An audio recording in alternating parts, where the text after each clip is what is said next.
sommes donc réunis pour célébrer un grand événement, la création de l'organisation des Moudjahidines du peuple d'Iran.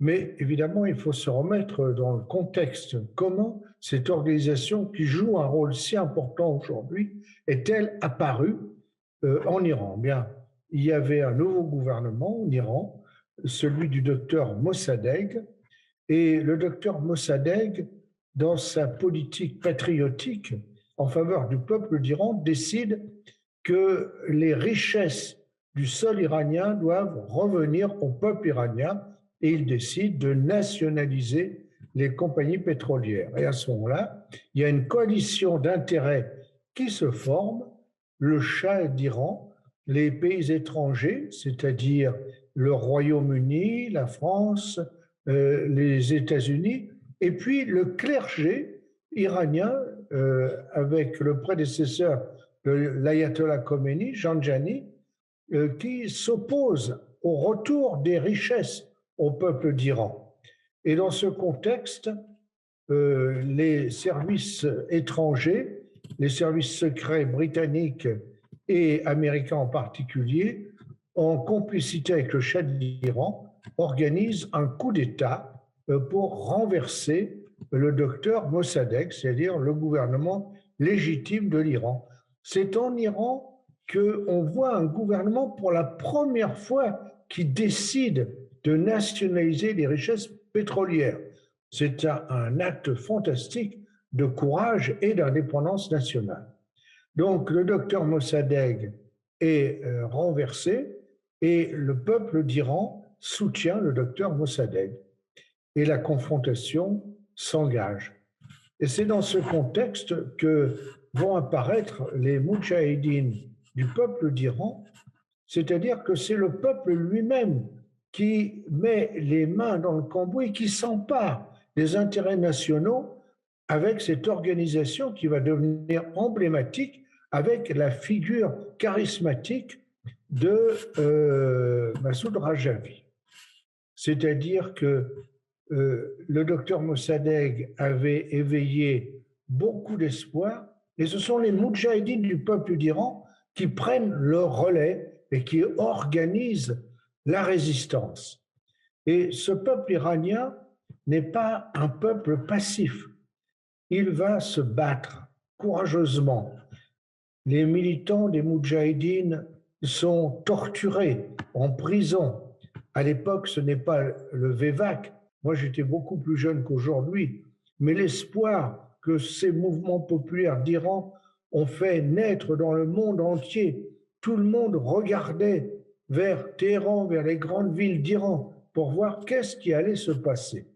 Et hélas, le mouvement du peuple iranien a été confisqué avec le retour de l'ayatollah Khomeini, qui a installé peu à peu sa dictature religieuse. Et le peuple iranien a de nouveau été opprimé. La liberté a été un espoir, elle n'est pas devenue réalité. Et dans ce contexte, les Moudjahidines du peuple d'Iran ont continué à tenir haut le drapeau de la libération du peuple iranien, le drapeau de l'émancipation. Les sacrifices consentis pour les Moudjahidines du peuple d'Iran ont été extraordinaires. Par exemple, les massacres des prisons en 1988. Et les Moudjahidines du peuple n'ont jamais baissé les bras. Avec le peuple iranien, toujours la tête haute, le regard tourné vers l'avenir pour partager les valeurs universelles d'émancipation, de liberté, de libre pensée, d'égalité entre les hommes et les femmes, de la liberté de choix de sa religion, par exemple. Les Moudjahidines ont continué le combat. Et si aujourd'hui, on peut espérer la chute du régime de la dictature religieuse qui est en place à Téhéran, c'est parce que jamais le peuple d'Iran, avec les Moudjahidines du peuple d'Iran, n'ont renoncé au combat, à cet esprit de résistance indomptable du peuple iranien et de son organisation des Moudjahidines du peuple d'Iran, chaque jour, malgré les sacrifices qu'il faut consentir, le jour de la liberté, le jour de la libération approche. Donc aujourd'hui, ce n'est pas seulement un anniversaire qu'on célèbre, c'est aussi un message d'espoir pour que ce combat héroïque conduit par l'organisation des Moudjahidines du peuple d'Iran débouche sur le renversement de la dictature, comme hier la dictature du Shah a été renversée, le salut, l'avenir est dans les mains du peuple d'Iran et de personne d'autre. Ce dont le peuple d'Iran a besoin, c'est de soutien de tous les peuples épris de liberté.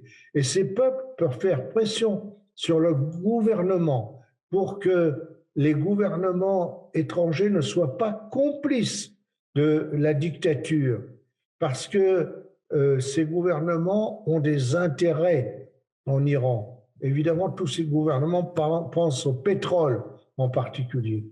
Il ne faut pas oublier que c'est grâce aux Moudjahidines du peuple d'Iran si le programme nucléaire du gouvernement iranien a été découvert et qu'aujourd'hui, cette question du nucléaire en Iran est sur la table des discussions internationales.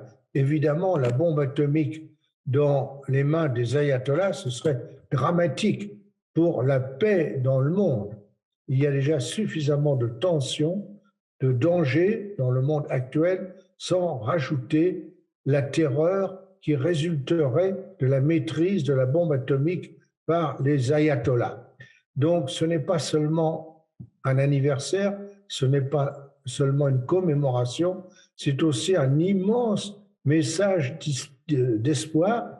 Alors, moi, je fais confiance aux Moudjahidines du peuple d'Iran pour continuer ce combat, parce qu'on sait qu'avec les Moudjahidines du peuple d'Iran, avec la laïcité qu'ils préconisent, avec l'égalité entre les hommes et les femmes, ce sont les clés de l'avenir qui sont entre les mains du peuple d'Iran.